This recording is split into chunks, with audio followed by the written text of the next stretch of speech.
ਵਾਹਿਗੁਰੂ ਜੀ।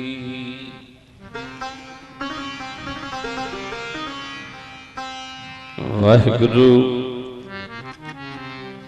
ਸਤਨਾਮ ਸ੍ਰੀ ਵਾਹਿਗੁਰੂ।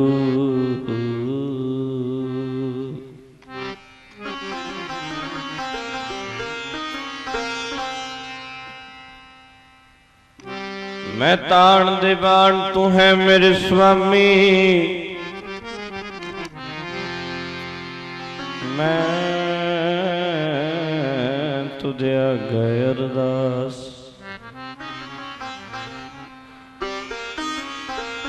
मैं होर थाओ नाही जिस पे करूं बिनती।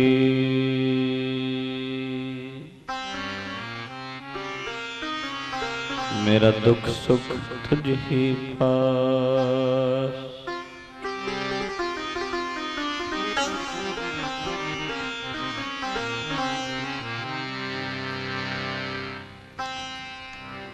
पूरा प्रभ आराध्या पूरा जाका नाऊ।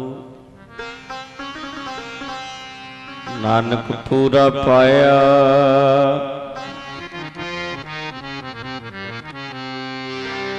पूरे के गुण गाओ।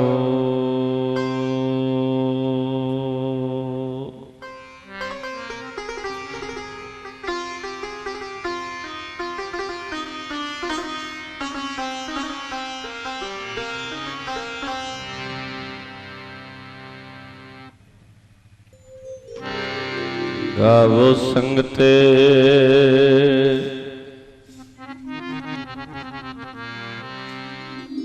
गुण पूरिया गुरां दे। गावो संगते गुण पूरिया गुरां दे। गावो संगते गुण पूरिया गुरां दे।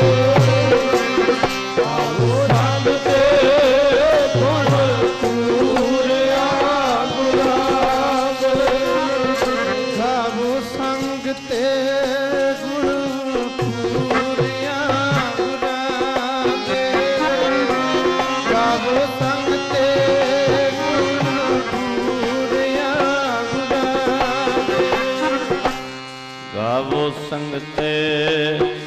गुण पूरिया गुरां।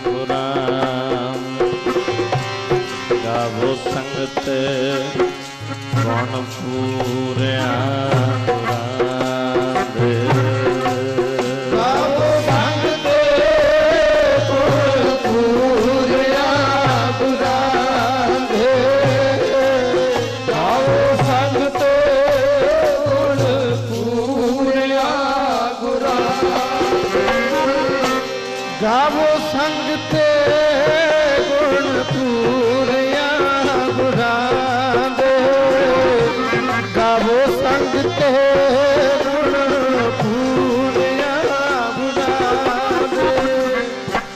पूरा प्रभ आराध्या पूरा जाका नाऊ। नानक पूरा पाया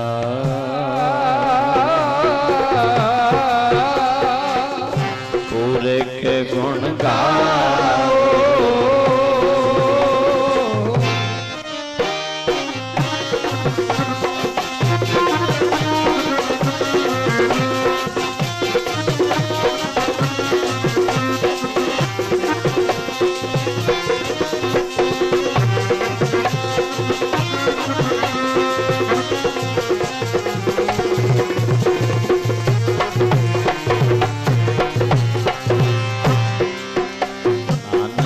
चढ़िया स्यों कोड़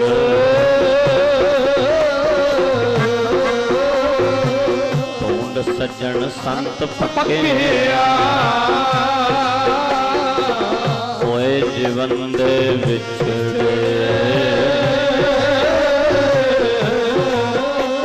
होए मोया न जाही छोड़।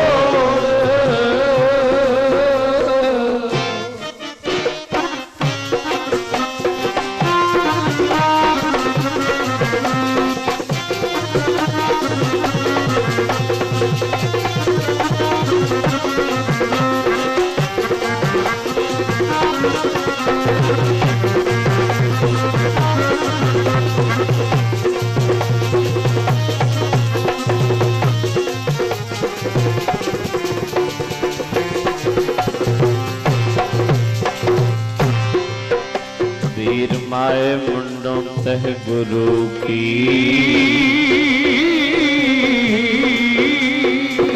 जात परम न जाए।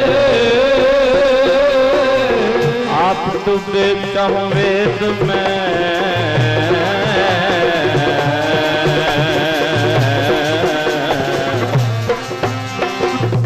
आप डूबे कहूँ वेद में,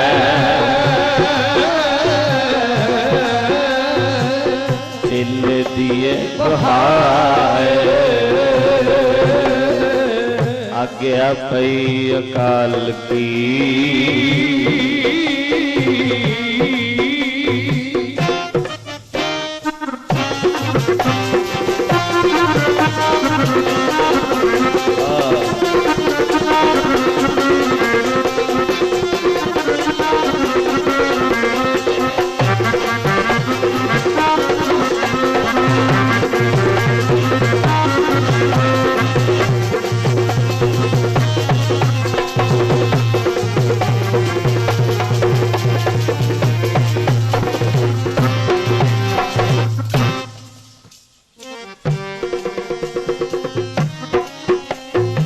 आज्ञा भई अकाल की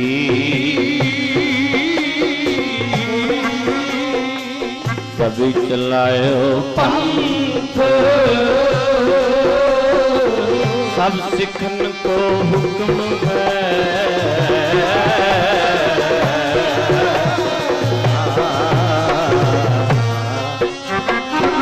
सब सिखन को हुक्म है।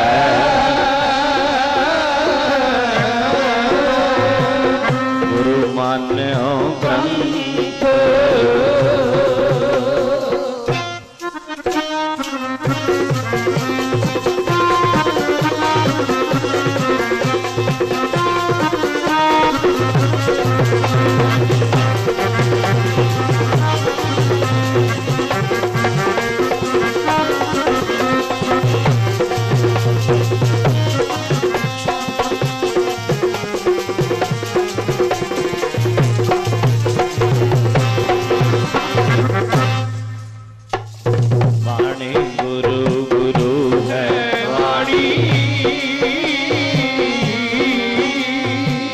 वाणी अमृत सारे। गुरबाणी कहे सेवक जन माने,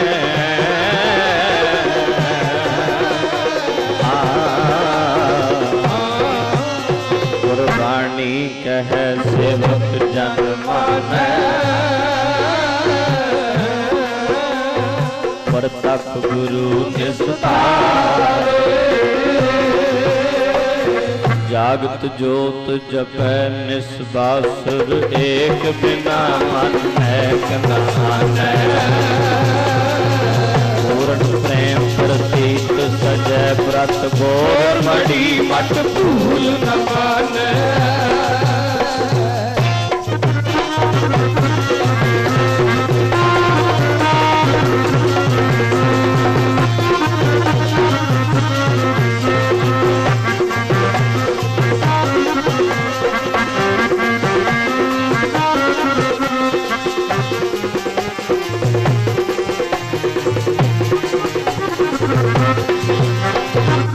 तीर्थ दान दया तप संजम। एक बिना नहीं एक पहचान, पूर्ण जोत जगह घट में तब खालस साहिब खालस जाने। परदेसन मेरी जिंदड़ी गीत गुरां दे गाउंदी रहो। परदेसन मेरी जिंदड़ी गीत गुरां दे गाउंदी रहो। परदेसन मेरी जिंदड़ी गीत गुरां दे गाउंदी रहो। परदेसन मेरी जिंदड़ी गीत गुरां दे गाउंदी रहो। परदेसन मेरी जिंदड़ी गीत गुरां दे गाउंदी रहो। परदेसन मेरी जिंदड़ी गीत गुरां दे गाउंदी रहो। सदा